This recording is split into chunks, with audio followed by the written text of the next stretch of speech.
રાજકોટ શહેર બીજેપીમાં ભડકો જોવા મળી રહ્યો છે। બીજેપી નેતા લીલુબેન જાદવનું મોટું નિવેદન સામે આવ્યું છે।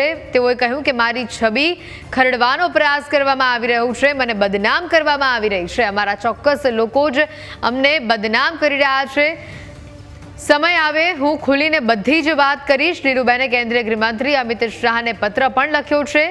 લીલુબેન જાદવ મીડિયા સમક્ષ ભાવુક થતા પણ જોવા મળ્યા।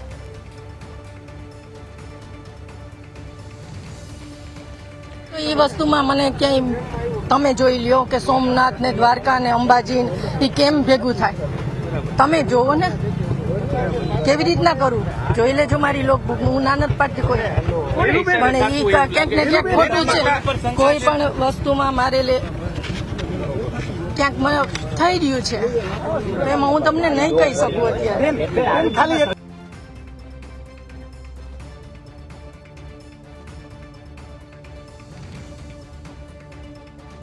રાજકોટ શહેર બીજેપીમાં ભડકો જોવા મળ્યો છે। લીલુબેને જે રીતે મીડિયા સમક્ષ આવીને પોતાની આપવીતી ઠાલવી છે, તેમણે કહ્યું ચોક્કસ લોકો જ મને બદનામ કરી રહ્યા છે, મારી છબી ખરડી રહ્યા છે।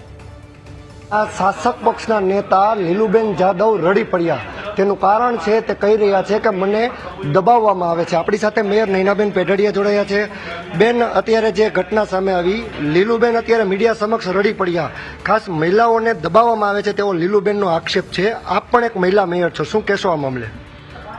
મને તો મેયર પદ તરીકે આટલો સમય મને વીતી ગયો છે, મને ક્યારેય દબાવવામાં આવી નથી। નિર્ણયોને રજૂઆત આપણે કરતા હોય છે, એવી જ રીતે મેં સ્વાભાવિકપણે પાછે પદાધિકારી અને પ્રમુખ સાથે આપણે જે નિર્ણય લેવાના હોય એમાં સાથે રહેતા હોય છે, પણ મને ક્યારેય આવો દબાવવાની વાત મારી સાથે કોઈએ પણ કરી નથી। લીલુબેનનો જે રીતે આક્ષેપ છે, એક મહિલા તરીકે તેને દબાવવામાં આવે છે અને અત્યારે તો મીડિયા સમક્ષ તે ભાવુક પણ થઈ ગયા। તમે શું માનો છો, ભારતીય જનતા પાર્ટીમાં જ તે શાસક પક્ષના અત્યારે નેતા છે? હું તો 1999 થી લઈને નાના કાર્યકર્તા તરીકે હું બૂથ સંભાળતી, ત્યાંથી લઈને પછી મહિલા મોરચામાં વોર્ડના એક પ્રમુખ તરીકેની જવાબદારી મને સોંપેલી। મહિલા મોરચાની અંદર મેં મંત્રી અને કોષાધ્યક્ષની જવાબદારી નિભાવેલી।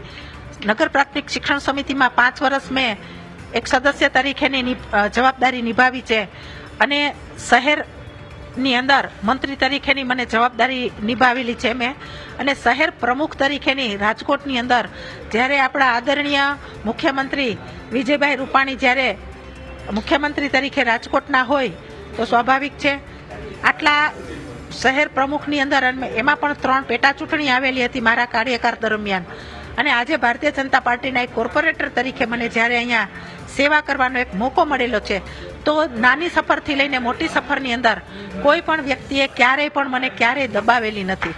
બેન, તમારે અને લીલુબેનને શું પ્રશ્ન છે? કારણ કે તમારા બંને વચ્ચે વિવાદ છે, એ વાત સ્પષ્ટ અત્યારે બહાર આવી રહી છે, અને તેઓ કહી રહ્યા છે કે મારા ડ્રાઈવર લઈ લેવામાં આવ્યા, મને હેરેસમેન્ટ થઈ રહ્યું છે, ભારતીય જનતા પાર્ટીમાંથી જ લોકો મને હેરાન કરે છે। તમારા બંને વચ્ચે શું પ્રશ્ન છે?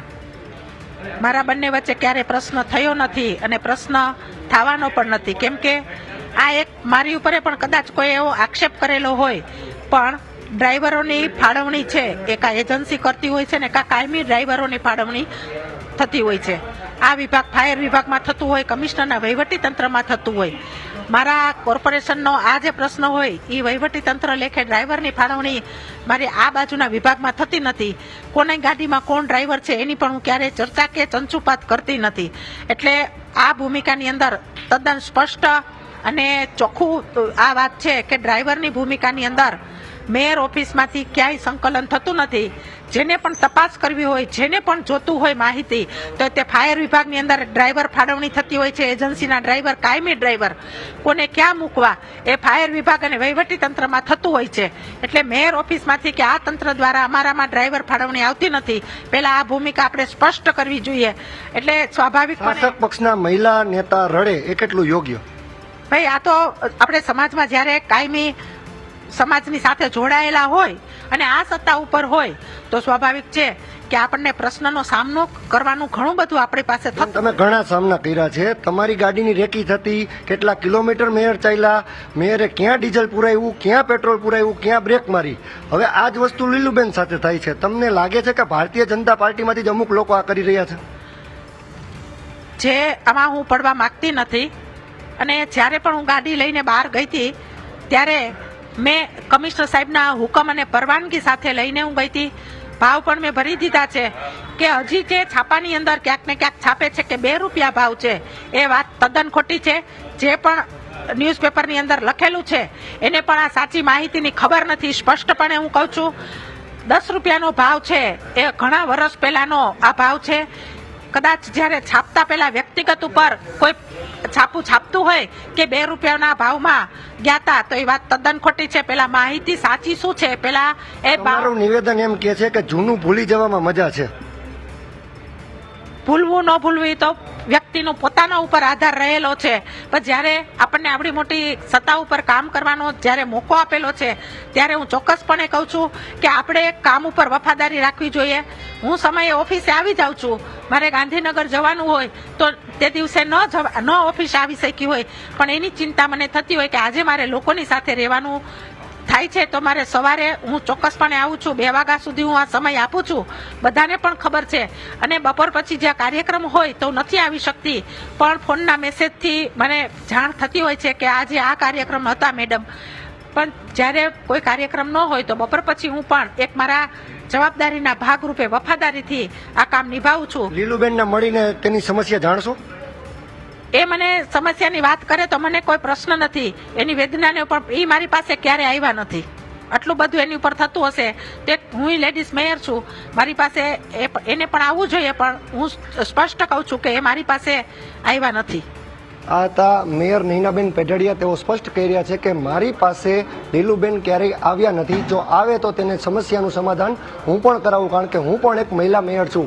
હાલ તો અત્યારે ભારતીય જનતા પાર્ટીમાં ભડકો થયો છે. રાજકોટ ભારતીય જનતા પાર્ટીનું શાસન છે અને એ જ શાસનમાં શાસક પક્ષના નેતા જ્યારે રડતા હોય અને નિવેદન આપતા હોય કે મને દબાવવામાં આવી રહી છે, હેરાન કરવામાં આવી રહી છે. કાયદેસર રીતે જે સમગ્ર ઘટનાક્રમની વાત કરવામાં આવે તો તેના ડ્રાઈવર પહેલા લઈ લેવામાં આવ્યા અને ત્યારબાદ જે સમગ્ર મામલામાં ભડકો થયો છે. આજે તો ઓન રેકોર્ડ એટલે મીડિયા સમક્ષ આ ભડકો બહાર આવ્યો છે, ત્યારે ભારતીય જનતા પાર્ટીના અન્ય હોદ્દેદારો આ મામલે ચૂપ છે. કેમેરા પર્સન અભય ત્રિવેદી સાથે ઋષિ દવે, ન્યૂઝ કેપિટલ, રાજકોટ.